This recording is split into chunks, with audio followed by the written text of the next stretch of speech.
Hello बच्चों, कैसे हैं आप सब। आशा करते हैं कि आप सब बहुत बढ़िया होंगे। मैं आपका बायोलॉजी एजुकेटर सूरज सर आप सभी स्टूडेंट्स का अपने यूट्यूब चैनल द मार्गदर्शक में स्वागत करता हूं। बच्चे, आज हम सब लोग क्लास 10th की बायोलॉजी पढ़ेंगे और क्लास 10th की बायोलॉजी में धमाकेदार प्रश्न श्रृंखला लेके आए हैं आप लोगों के लिए, जो इन एग्जाम के पॉइंट ऑफ व्यू से बहुत बहुत इंपॉर्टेंट है। और इसमें आप जानते हैं कि जैव प्रक्रम में काफ़ी भाग हैं, तो आज हम पोषण से क्वेश्चन को लेके आए हैं। आप सब जो है क्वेश्चन को पढ़िएगा, करने की कोशिश करिएगा, कमेंट करिएगा, बताइएगा कि इसमें कौन सा उत्तर सही है। और ये सब परीक्षा में पूछे जा सकने वाले प्रश्न हैं, तो आप सब ईमानदारी से इस प्रश्न को सॉल्व करेंगे। चलिए बच्चों, आज के हम सेशन को स्टार्ट करते हैं और देखते हैं कि स्क्रीन पर हमारा पहला प्रश्न क्या है। पहला प्रश्न है बच्चों, हरित लवक के स्ट्रोमा भाग में कौन सी क्रिया होती है। हरित लवक के स्ट्रोमा भाग में कौन सी क्रिया होती है, बताइए बच्चों, कौन सी क्रिया होती है। जैसा कि आप जानते हैं कि हरित लवक में दो प्रकार की क्रिया होती है। हरित लवक के दो भाग होते हैं, सॉरी क्रिया नहीं, भाग होते हैं, ग्रेना भाग और स्ट्रोमा भाग। यहां पे हमारा प्रश्न क्या है, स्ट्रोमा भाग है। तो ग्रेना और स्ट्रोमा, यहां पे प्रश्न पूछा है स्ट्रोमा भाग। तो जैसा कि आप जानते हैं स्टूडेंट कि ग्रेना भाग को प्रकाशिक अपक्रिया कहते हैं, जिसको हिल साहब ने दिया था। और ये जो है स्ट्रोमा भाग है, इसको ब्लैकमैन साहब ने दिया था। इसको क्या बोलते हैं, अप्रकाशिक अपक्रिया। एक नाम और है स्टूडेंट, अंधकार अभिक्रिया। देखिए स्टूडेंट, हम प्रश्न के आंसर को तो बताएंगे ही बताएंगे, उसका डिटेल्ड भी करेंगे ताकि उससे संबंधित आपको अन्य जो क्वेश्चंस हैं वो भी आ जाएं। समझ गए ना भाई। और ये केल्विन चक्र में संपन्न होती है। कहां पे, केल्विन चक्र में। चलिए बच्चों, अगला क्वेश्चन क्या है अपना, इसमें कौन सा सही है, अप्रकाशिक अपक्रिया। कौन सा सही है, अप्रकाशिक अपक्रिया।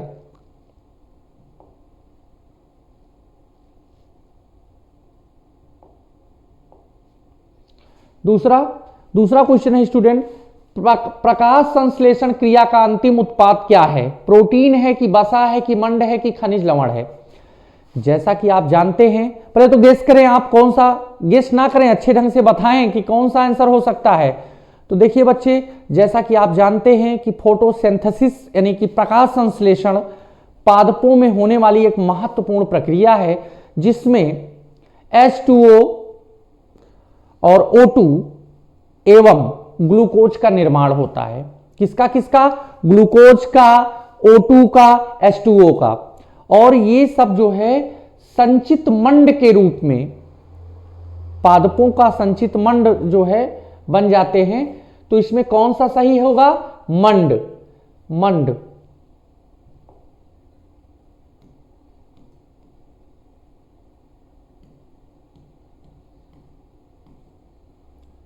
समझिए भैया, मंड के रूप में। आगे बढ़ें, आहार नाल के पेशी संकुचन को क्या कहते हैं। पाचन, क्रमानुकुंचन, परिसंचरण, अवशोषण। अब देखिए, बहुत बढ़िया प्रश्न है कि आहार नाल के पेशी संकुचन को क्या कहते हैं। तो इसको क्रमानुकुंचन कहते हैं स्टूडेंट। क्या कहते हैं, क्रमानुकुंचन। आहार नाल में भोजन को धकेलने के लिए गति बहुत आवश्यक होती है, जिसका नाम है क्रमानुकुंचन। आहार नाल तो समझते हैं ना, अंग्रेजी में क्या बोलते हैं, एलिमेंट्री कैनाल बोलते हैं। एलिमेंट्री कैनाल में जो क्रमानुकुंचन गति होती है वो भोजन को आगे सरकाती है। तो इसलिए इसमें कौन सी गति होगी, क्रमानुकुंचन। आहार नाल की सी आकार की संरचना क्या कहलाती है। आमाशय, ग्रसनी, ग्रहणी और कृमि रूप परिशेषिका। देखिए भैया, यहां से क्वेश्चन और आता है, लेकिन ये जो है दूसरे पार्ट का प्रश्न, दूसरे पार्ट के अंतर्गत आएगा प्रश्न। कृमि रूप परिशेषिका एक अवशेषी अंग है। कौन सा अंग है, अवशेषी अंग है। ग्रसनी, आमाशय और ग्रहणी। तो इसका उत्तर जो होगा बच्चों वो ग्रहणी होगा। ये जो है क्षुद्रांत का प्रारंभिक भाग है। कहां का, क्षुद्रांत यानी कि छोटी आंत का प्रारंभिक भाग है, और इसकी औसतन लंबाई 25 सेंटीमीटर होती है। तो ये जो ग्रहणी है ये प्रारंभिक भाग है, प्रारंभिक भाग है। इसको नोट डाउन करते चलिए, पहले तो स्क्रीनशॉट ले लीजिए इसको, और जो चीजें हम बता रहे हैं उसको पेन और कॉपी लेके तैयार रहिए। ये प्रारंभिक भाग है, प्रारंभिक भाग है किसका, किसका स्टूडेंट, क्षुद्रांत का, छोटी आंत का प्रारंभिक भाग है। और इसकी लंबाई कितनी होती है, 25 सेंटीमीटर होती है। ठीक है, कितना, 25 सेंटीमीटर। चलिए आगे बढ़ते हैं। आमाशय जठर रस निकलता है, जठर रस निकलता है आमाशयी भित्त से, क्षुद्रांत से, यकृत भित्ति से और अग्नाशयी भित्ति से। तो इसका आंसर क्या होगा, जठर रस जो स्रावित होता है, आमाशय की दीवारों पर जठर ग्रंथियां पाई जाती हैं, जिससे क्या होता है, जठर रस स्रावित होता है। आमाशय भित्ति करेक्ट आंसर बच्चों। आप लोग क्या लगाए हैं कमेंट करिएगा, जरूर बताइएगा। अगला क्वेश्चन है बच्चों कि निम्नलिखित में कौन जठर ग्रंथि नहीं है, निम्नलिखित में कौन जठर ग्रंथि नहीं है। अभी अभी इसी क्वेश्चन से रिलेटेड क्वेश्चन है भैया, पिछला क्वेश्चन देखिएगा, लिखा है आमाशयी भित्ति से जठर रस निकलता है और जठर ग्रंथि नहीं है पूछा है, यानी कि कार्डियक ग्रंथि, फाइलोरिक ग्रंथि, फंडिक ग्रंथि, आमाशय में पाई जाने वाली ये ग्रंथियां हैं। लार ग्रंथि, लार ग्रंथि कहां पाई जाती है, जिह्वा में, जीभ में पाई जाती है स्टूडेंट। जीभ क्या है, जीभ मुख गुहा में पाई जाने वाली एक मांसल ग्रंथि है और जीभ में 3 जोड़ी लार ग्रंथियां पाई जाती हैं। संख्या में कुल कितनी हुई स्टूडेंट, 6 हुई। याद रखिएगा, लार ग्रंथि, लार ग्रंथि जठर ग्रंथि नहीं है, लार ग्रंथि जठर ग्रंथि नहीं है। प्रश्न को कायदे से पढ़िएगा, नहीं तो गड़बड़ हो जाएगा। कार्डियक, फंडिक, फाइलोरिक ये सभी जो है जठर ग्रंथियां हैं, लेकिन लार ग्रंथि जठर ग्रंथि नहीं है। अगला, पित्त रस का निर्माण होता है। इसमें बच्चों बहुत सारे स्टूडेंट गलती करते हैं, पित्त रस का स्राव, जैसे पित्त से पित्ताशय को गेस कर लेते हैं, जबकि पित्त रस का निर्माण मानव शरीर की सबसे बड़ी ग्रंथि यकृत में होती है, जिसको हम क्या कहते हैं, लीवर कहते हैं। जानते होंगे स्टूडेंट, इतना तो आपको मालूम होना चाहिए। तो पित्त रस का निर्माण कहां होता है, यकृत में। जस्ट इसी से जुड़ा हुआ, इसी से रिलेटेड क्वेश्चन दूसरा कि इसका संचयन कहां होता है, इसका मींस पित्त रस का संचयन कहां होता है, तो ये स्टोर कहां होता है, तो पित्ताशय में होता है। ठीक है स्टूडेंट, आगे बढ़ें। आगे क्वेश्चन है, निम्न में से मनुष्य की लार में पाया जाता है, निम्न में से मनुष्य की लार में पाया जाता है सल्वरी, इमाइलेज, लाइसोजाइम, पेप्सिन, ए व बी दोनों। जैसा कि आप लोग स्क्रीन पर देख पा रहे हो स्टूडेंट, ये सारे एंजाइम्स के नाम लिखी हुई हैं। एंजाइम्स को हिंदी में बिकर कहते हैं ना भाई। चलिए, तो लिखा है सिल्वरी, इमाइलेज, लाइसोजाइम। इस प्रश्न का जवाब आप जरूर देंगे, कमेंट करेंगे कि सिल्वरी, इमाइलेज, लाइसोजाइम, पेप्सिन, ए व बी दोनों। और कह रहा है कि निम्न में मनुष्य की लार में पाया जाता है। देखिए, पेप्सिन जो है प्रोटीन का पाचन करता है और ये कहां पाया जाता है, आमाशय में पाया जाता है दोस्तों। तो इसको अभी यहां से कैंसिल करते हैं, अब इन दोनों पर विचार करते हैं और जरा इसके नाम को हम जानने और समझने की कोशिश करते हैं। सल्वरी इमाइलेज क्या है, इसी को बच्चे टाइलिन के नाम से जाना जाता है। देखिए क्वेश्चन में कैसे दे दिया है, इसी को क्या कहा जाता है, टाइलिन कहा जाता है। और लाइसोजाइम तो मनुष्य की लार में पाया ही जाता है, यानी कि फर्स्ट और सेकंड, यानी कि ए ऑप्शन सही है बच्चों, ए व बी दोनों। समझ गए ना। चलिए आगे बढ़ते हैं। दिखा, जठर रस में निम्नलिखित में कौन नहीं पाया जाता, पेप्सिन, रेनिन, ट्रिप्सिन, जठर लाइपेज। जैसा कि अभी 2-3 क्वेश्चन करे हैं। देखिए एमसीक्यू की यही खासियत है कि उसका रिलेशन होता है अन्य क्वेश्चन से, केवल हमको उसको पकड़ने की देरी है, कितना हम शार्प उसको पकड़ पा रहे हैं, कितना बढ़िया ढंग से पकड़ रहे हैं। और एमसीक्यू सॉल्व करने के, आज जान लीजिए 20 नंबर का विज्ञान में जो है, तीनों फिजिक्स, केमिस्ट्री और बायोलॉजी को मिलाकर 20 नंबर का जो एमसीक्यू आएगा, मल्टीपल चॉइस क्वेश्चन, इसमें बहुत कम बच्चे ऐसे होते हैं जिसका 20 में 20 सही होता है, क्योंकि वो याद करके गए हुए होते हैं और उसमें से जो है अगर नहीं फंसा या मान लीजिए जल्दबाजी में, कंफ्यूजन में, तो इसलिए आप अपनी टेक्स्ट बुक को कायदे से पढ़िए, एनसीईआरटी को फॉलो करिए, बेहतरीन किताब, आपके जीवन के लिए बहुउपयोगी एनसीईआरटी की पुस्तक होती है। डेप्थ में जाके बायोलॉजी पढ़ें और कायदे से पढ़ेंगे तो अभी आप 10वीं में हैं, आगे चल के आपको नीट क्रैक करना है, सीयूटी की परीक्षा देनी है, तमाम मेडिकल एंट्रेंस एग्जाम की परीक्षाएं देनी है।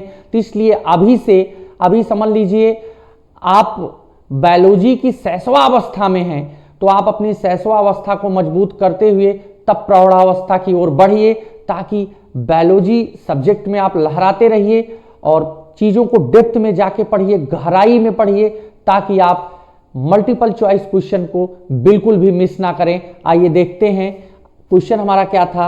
अच्छा, इसका तो जवाब हम लोगों ने दे दिया। जठर रस में निम्नलिखित में कौन सी ग्रंथि कौन नहीं पाया जाता? जठर लाइपेज, ट्रिप्सिन, रेनिन, पेप्सिन। देखिए भैया, पेप्सिन प्रोटीन का पाचन, ये आमाशय में जठर ग्रंथियां होती हैं, पेप्सिन प्रोटीन का पाचन करता है। जस्ट पहले आपको हमने बताया, क्या बताया कि जो जठर रस में जो पेप्सिन होता है वो आमाशय में पाया जाता है। रेनिन, रेनिन क्या है? रेनिन को दुग्ध प्रोटीन के नाम से जाना जाता है, आप जानते होंगे। जठर लाइपेज, जठर लाइपेज। अब इसमें जो ट्रिप्सिन देख रहे हैं, ये C option is correct. Trypsin जो है अग्नाशयिक रस में पाया जाता है, याद रखिएगा, भूलिएगा नहीं दोस्तों। कहां पाया जाता है? अग्नाशयिक रस में पाया जाता है। अगला क्वेश्चन है, मनुष्य में प्रोटीन का पाचन सर्वप्रथम किसमें होता है? मुख गुहिका में। बहुत सारे स्टूडेंट ये जो है मुख गुहिका में, मतलब कि वो जानते हैं कि पाचन की प्रक्रिया कहां से शुरू होती है? मुख गुहिका से, माउथ कैविटी से। तो तुरंत आओ देखेंगे, ताव झोंक देंगे किसको? मुख गुहिका में। जबकि आप जानते हैं कि प्रोटीन का पाचन जो है कौन करता है? पेप्सिन करता है। और प्रोटीन का पाचन जो है आमाशय से प्रारंभ होता है। कहां से? प्रोटीन का पाचन सर्वप्रथम कहां पे होता है? आमाशय में होता है भैया। अगला क्वेश्चन, अग्नाशयिक रस किसके पाचन में सहायक होता है? प्रोटीन, अग्नाशयिक रस प्रोटीन, प्रोटीन एवं वसा, प्रोटीन एवं कार्बोहाइड्रेट। मतलब जो अग्नाशयिक रस होता है वो प्रोटीन का भी पाचन करता है, और नंबर 2 वसा का भी पाचन करता है, और कार्बोहाइड्रेट का पाचन करता है। इसलिए हमारा आंसर क्या होगा? ए सभी। कहने का मतलब जो अग्नाशयिक रस होता है बच्चों, वो प्रोटीन का, प्रोटीन एवं वसा का, प्रोटीन एवं कार्बोहाइड्रेट का, ये सभी, मतलब सभी का जो है पाचन करता है। अभी बहुत सारे क्वेश्चन हैं, लेकिन ये क्वेश्चन कुछ इंपॉर्टेंट थे, इसलिए हमने आपको बतलाया। देखिए, अब ये हरित लवक के स्ट्रोमा भाग में कौन सी क्रिया होती है? प्रकाशिक, अप्रकाशिक। अप्रकाशिक क्रिया है। प्रकाश संश्लेषण का अंतिम उत्पाद क्या है? मंड है। ग्लूकोज बनता है, यही ग्लूकोज किस रूप में संचित रहता है? मंड के रूप में। स्टार्च कहते हैं बच्चों। पौधों का जो है संचित भोज्य पदार्थ क्या है? स्टार्च। अगर मनुष्य के संचित भोज्य पदार्थ की बात करें कभी प्रश्न में, तो आप ग्लाइकोजन टिक करिएगा, ठीक है? क्या टिक करेंगे? ग्लाइकोजन टिक करेंगे। फिर है आहार नाल के पेशी संकुचन को, आहार नाल के पेशी संकुचन को क्या कहते हैं? क्रमानुकुंचन। एक प्रकार की गति होती है जो पेशी संकुचन के कारण होती है और भोजन को धकेलने में, सरकाने में, खिसकाने में मदद करती है। इस प्रकार की गति को क्रमानुकुंचन। आहार नाल की सी आकार की रचना क्या कहलाती है? बहुत बहुत इंपॉर्टेंट, ग्रहणी। ये जो है क्षुद्रांत का प्रारंभिक भाग होता है, जिसकी जो है लंबाई जो है 25 सेंटीमीटर होती है, ठीक है भैया? आगे बढ़िए। जठर रस निकलता है आमाशयिक भित्ति से, आमाशयिक भित्ति से निकलता है। आमाशय की भित्ति पर जठर ग्रंथियां होती हैं। और कभी पूछ लिया जाए कि आमाशय में कौन सा अम्ल पाया जाता है, आप बताएंगे हाइड्रोक्लोरिक अम्ल, HCl। आगे बढ़े।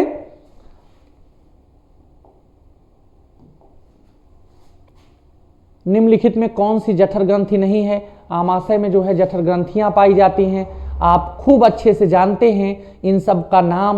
ये फाइलोरिक ग्रंथि, फंडिक ग्रंथि, कार्डियक ग्रंथि, ये ग्रंथियां होती हैं। और ये सब आमाशय के भाग भी होते हैं, जो आमाशय होता है उसके भाग भी होते हैं। तो याद रखिएगा।